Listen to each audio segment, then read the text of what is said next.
A few months ago I was driving home from a friend's house at about midnight. I was heading down a small one-way street that is pretty much always dead after business hours. Not paying much attention because it was the road that I drove down regularly and felt pretty comfortable on. When a very thin woman with scraggy grey hair, maybe in her 50s or 60s, that I hadn't immediately noticed on the sidewalk, suddenly walked onto the road right in front of my car. I hadn't been driving very fast, so I stopped to let her cross, although I wondered why she didn't wait for me to pass, as there was no cars behind me. She didn't cross all the way. She stopped in the middle of the street and turned and walked right up to my car. She put her hands on the hood and leaned forward, so she was locking eyes with me through the windshield. Her pupils were gigantic, her expression was angry, and she stared at me unblinkingly. She looked almost demonic. My reaction was pretty automatic. I started shaking my head and loudly repeating, "No, no," to try to signal that I didn't want to interact with her. She didn't move at all. For a split second I wondered if she needed some kind of help, but the look in her eyes and the way she didn't say anything put me completely on edge. I threw the car in reverse and lurked away from her. She stood up straight in the middle of the road, stared at me for a second longer, then turned and nonchalantly walked back to the same side of the street she had came from. I put my car in drive and hurried past her to continue home. As I peered in my rear view mirror, I saw that she had emerged back onto the street, nearly the same position where I had seen her. But this time she had her hands over her head, almost in a howling position. Why, I have no idea. After the fact, I decided that this lady was probably really high on something, and maybe she didn't want to cause me any harm, but the expression in her eyes as they bored into mine was beyond creepy, and more than enough to keep me from driving down that road, whether in broad daylight or in the dead of night.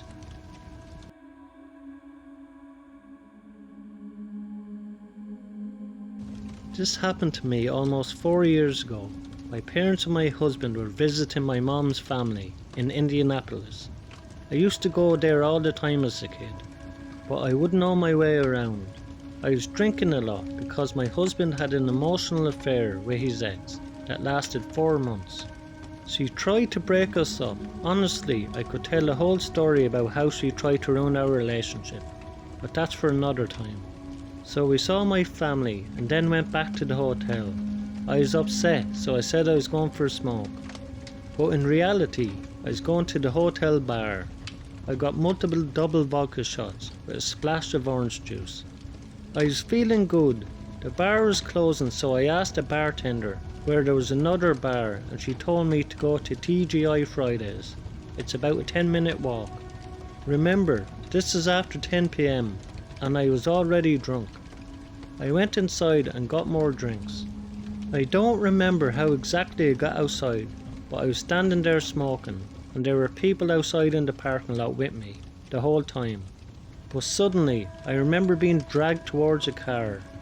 While I felt it happening, I was so inebriated that I couldn't do anything, or even realise how bad the situation was. During this time, my husband realised I was missing, and woke up my mom in my parents' room. They tracked my phone to the Fridays parking lot, but by the time my mother and husband reached the vicinity of my phone, I wasn't anywhere in sight. Just then, my mom saw a man trying to force me into his car. She got out of the Uber they were in and started screaming to let me go. This asshole thought my mom was just a stranger trying to save me. He didn't believe her, and I remember the yelling, something like, "How do you know she's your daughter?" My mom threatened to call 911. Since I was almost in the back of his car, he let go of me, then he drove off with his back passenger side door open. I'm convinced that something terrible was awaiting me in the back of that car. I was unfamiliar with the area, I was drunk, and I barely realised how bad the situation was to being drunk, bruised, and unable to account the situation to my family. They took me to the hospital for observation. I was released the next day, and only then did I get the details of what my family saw and what they had to do to rescue me from that creep who tried to take me. while I was drunk. I pray that we never meet. No one with good intentions just grabs the girl the way that you did.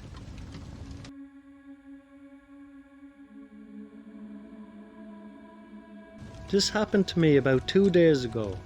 I live in a small city in Romania, about 30,000 people. Romania isn't exactly known for their tolerance of gay people. It's not as bad as other places in the world. The situation is definitely not rosy here. I get in Grindr and meet a guy 18 years old. Apparently the guy didn't have a picture of his face as he's PFP because it's too dangerous. He had a picture of a rose drawn. Most guys in Grindr here don't have pictures of themselves, so it wasn't weird. We talked for a bit and I really liked the guy, so we decided to exchange face pictures. I send him a selfie, sends me a picture of himself, and it happens to be a guy from our city that I've seen around once or twice. He was cute and I really liked him now, so I told him, "Hey, I've seen you around. I didn't know you were gay too." We talked and finally arranged to meet. I had some errands to run at the tailor shop. My cousin's bachelorette party is coming up next week and I had to adjust my favourite shirt, so I asked him to meet me in front of the tailor shop. Later that day, the building in which the tailor shop is located has 4 stories. The ground floor has a clothes shop which my aunt works at. The first floor is a storage room. The 3rd floor is a barber salon and the 4th floor was the tailor shop. So I go to the tailor shop and then go to the clothes shop on the ground floor to visit my aunt and see how she's doing. As I was looking out the window of the clothes shop, I noticed that there were 5 men, all of them were in their late 20s, behind the building. None of them was the guy that I got a picture of, and none of them even looked remotely close to what the guy looked like. I texted the guy I was supposed to meet and asked him if he made it to the tailor shop. As soon as I sent the message, one of the 5 guys' phones lit up and he started texting. As soon as he stopped texting, I got a notification from Grindr. I'm behind the tailor shop. I went there to smoke so no one would see me. Come smoke with me. I was terrified as I realised I wasn't going to meet the guy in the picture. He tries to get me to go behind the tailor shop, and I try to get him to the side of it. There were no windows to the side of the building, so after a few tries he agreed to meet at the side of the tailor shop. All 5 guys went to the side.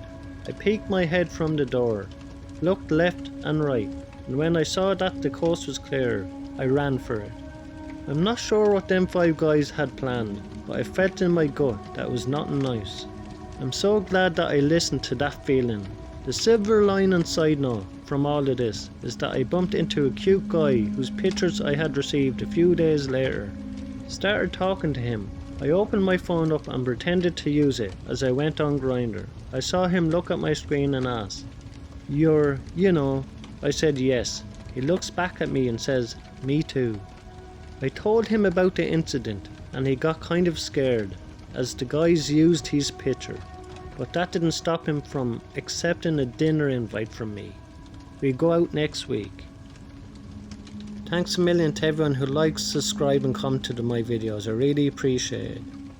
If you enjoyed these stories tonight, you enjoy the next 3 stories in the box above. Thank you.